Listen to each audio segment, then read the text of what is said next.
që kur e kemi prezentuar rastin e AB 35 vjeçarit nga fshati Bogovini, cili kishte shkaktuar ish bashkëshortës së tij, nënës dhe babait të saj në shtëpinë e tyre lëndime të rënda trupore dhe ishte liruar nga gjyqtari i procedurës paraprake dhe prokuroria kishte kërkuar që të lirohet me kusht, ai që nga ai moment nuk e ka lënë të qetë gjelvezien për këto 3 vite. Gjenë kur mi ka thaj brejt. Në momentin. Po, si për herë, shpifjet e nanës ati, ish vjerës.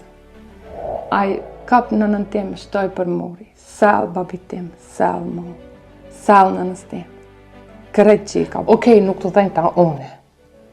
Ama fëmija jotë.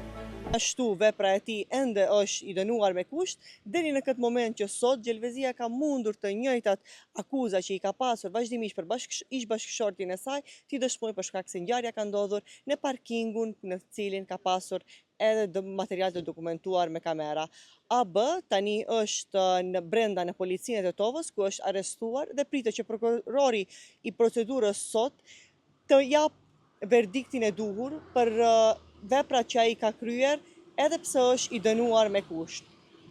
Kujtojmë edhe një herë rastin e gjelvezies, ku kishte ushtruar dhunë bashkëshorti i saj me pretekstin se ajo kishte vendosur detergjent më tepër në lavatriçe. Deri më sot, që na shajti, na kërcënojnë në parkingin e Remallit, e dëshmoj se atë ka kamera.